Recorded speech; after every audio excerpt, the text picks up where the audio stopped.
Mazmur bab 91, aman dalam lindungan Tuhan, dari malapetaka dan dari wabah penyakit. Orang yang duduk dalam lindungan yang maha tinggi, dan bermalam dalam naungan yang maha kuasa, akan berkata kepada Tuhan, tempat perlindunganku dan kubu pertahananku, Allahku yang kupercayai. Sungguh, Dialah yang akan melepaskan engkau dari jerat penangkap burung, dari penyakit sampar yang busuk. Dengan kepaknya ia akan menudungi engkau, di bawah sayapnya engkau akan berlindung. Kesetiaannya ialah perisai dan pagar tembok. Engkau tak usah takut terhadap kedahsyatan malam, terhadap panah yang terbang di waktu siang, terhadap penyakit sampar yang berjalan di dalam gelap, terhadap penyakit menular yang mengamuk di waktu petang. Walau 1.000 orang rebah di sisimu, dan 10.000 di sebelah kananmu, tetapi itu tidak akan menimpamu. Salam damai sejahtera saudara-saudaraku yang terkasih, pencinta firman Tuhan. Berjumpa kembali dengan Bible Learning with Father Joseph. Saya sangat berharap para penonton Bible Learning ini semuanya dalam keadaan sehat. Saudara-saudaraku yang terkasih, akhir-akhir ini dunia sedang diguncang oleh sebuah virus yang namanya virus corona. Saudara-saudaraku, sebagaimana kita lihat di media sosial, reaksi orang terhadap wabah yang sudah mendunia ini bisa bermacam-macam. Ada yang berbondong-bondong, menyerbu aneka macam bahan makanan. Panik seolah-olah besok mau kiamat. Ada yang pasrah dan menyerah, tidak tahu harus berbuat apa. Ada yang saling menuding dan saling menyalahkan. Siapa biang keladi dari semuanya ini? Tetapi saya yakin dan percaya, umat beriman berhadapan dengan bahaya maut seperti ini, lari kepada Tuhan dan minta pertolongan dari Tuhan. Saudara-saudaraku yang terkasih, kalau Anda takut, panik, cemas terhadap virus ini, berdoalah Mazmur bab 91. Mazmur ini bisa menjadi salah satu bantuan bagi kita untuk berdoa, menyerahkan semua hidup, nasib kita hanya kepada Allah, karena kita menggantungkan pertolongan kita pada Allah. Dalam Mazmur tadi, seorang pemazmur tampak sekali dia mempercayakan seluruh hidupnya kepada Allah, dan dia mengalami di dalam Allah lah dia menemukan sebuah rasa aman dan perlindungan. Kalau dalam teks Perjanjian Lama, khususnya Nabi Yoel, di situ bisa kita melihat bahwa ada sebuah wabah yang pernah datang melanda umat Israel ini berupa serbuan belalang yang datang ribuan jumlahnya. Jutaan belalang ini menghancurkan seluruh panen di ladang, baik itu tanaman anggur, ataupun jelai, ataupun gandum, dan juga pohon-pohon yang lain yang adalah sumber makanan bagi umat Israel. Kengerian hama belalang ketika menyerbu dan merusak panenan bisa kita lihat di ayat 7. Di sini dikatakan, telah dibuatnya pohon anggurku menjadi musnah, pohon araku menjadi buntung. Dikelupasnya kulitnya sama sekali dan dilemparkannya, sehingga carang-carangnya menjadi putih. Hal itu mau mengatakan bahwa belalang bukan hanya memakan buah, tetapi termasuk batangnya, sampai akarnya, sampai ludes. Saudara-saudaraku yang terkasih, ternyata sebelum virus corona melanda dunia di tahun 2019 dan tahun 2020 ini, ternyata berabad-abad yang lalu dalam kitab suci telah dituliskan wabah yang juga sangat amat menakutkan. Langsung manusia dihadapkan pada krisis global, krisis makanan yang semakin langka, kelaparan sudah pasti, penderitaan sudah ada di depan mata. Tetapi saudara-saudara yang terkasih, kitab Yoel berhadapan dengan wabah yang menghancurkan ini. Yoel mengajak manusia bukan untuk menjadi serakah, bukan untuk hanya memikirkan diri sendiri saja, tetapi Yoel mengajak peristiwa yang mencemaskan ini, yang menakutkan ini sebagai sebuah kesempatan bagi seluruh umat beriman mencari jalan keluar bersama terhadap krisis yang dihadapi bersama-sama ini. Yang namanya virus, yang namanya penyakit dan wabah tidak mengenal suku, golongan, ras, ataupun agama. Virus dan wabah ini adalah sebuah bahaya yang besar bagi kemanusiaan.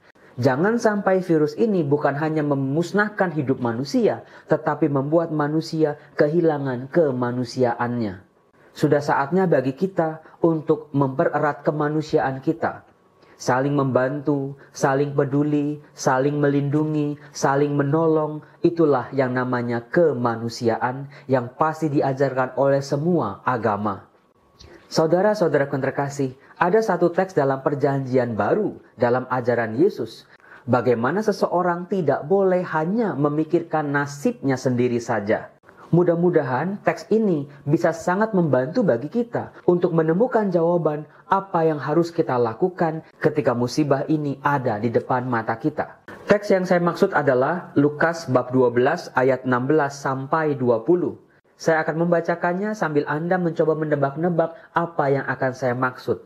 Yesus mengatakan kepada mereka suatu perumpamaan, katanya, "Ada seorang kaya, tanahnya berlimpah-limpah hasilnya.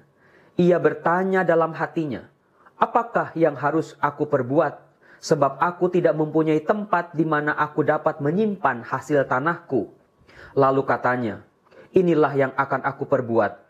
Aku akan merombak lumbung-lumbungku, dan aku akan mendirikan yang lebih besar, dan aku akan menyimpan di dalamnya segala gandum dan barang-barangku.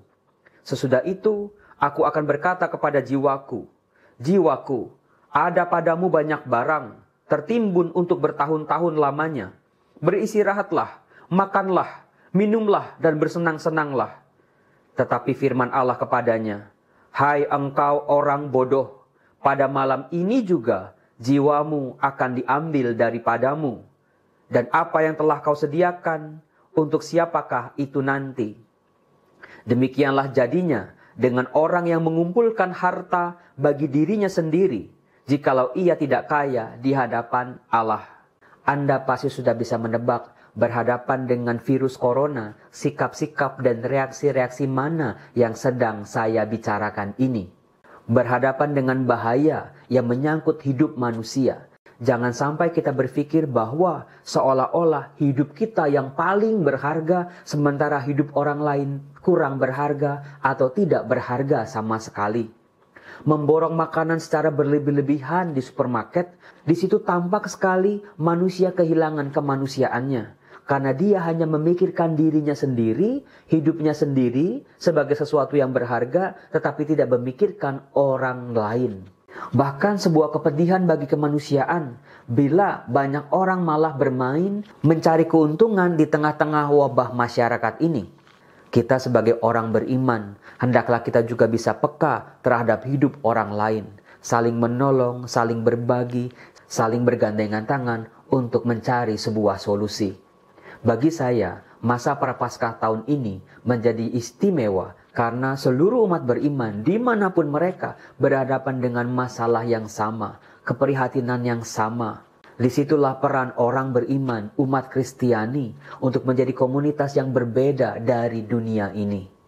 Mari saudara-saudara yang terkasih, di masa Prapaskah ini, selain bertobat, berpantang, tapi kita juga menjadi pejuang-pejuang keadilan. Bahwa semua umat manusia, semua jiwa-jiwa berharga di mata Allah, hidup saya, hidup Anda, dan hidup mereka.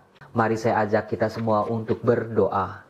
Dalam nama Bapa dan Putra dan Roh Kudus, amin. Allah Bapa yang Maha Kasih, saat ini dunia sedang dilanda oleh kecemasan yang sangat mengkhawatirkan. Virus corona sudah merenggut begitu banyak jiwa, sangat menakutkan. Kami sebagai umat-Mu, kami percaya pada kasih-Mu, meskipun kami juga cemas dan takut. Tetapi biarlah kami boleh meletakkan segala rasa ketakutan kami di dalam perlindungan-Mu. Kami percaya Engkaulah gunung batu kami, kota benteng kami. Kami mau berdoa ya Tuhan, bagi saudara-saudara kami dimanapun mereka, yang juga dilanda oleh kecemasan yang sama. Bagi mereka yang sakit, mereka yang harus kehilangan nyawa mereka, yang ditinggalkan oleh keluarga mereka. Ya Bapa, kami mohon kepadamu, jadilah kehendak-Mu di atas bumi seperti di dalam surga. Dalam nama Yesus Kristus kami berdoa. Amin. Dalam nama Bapa dan Putra dan Roh Kudus. Amin. Salam damai sejahtera saudara-saudara. Tuhan Yesus memberkati kita semua.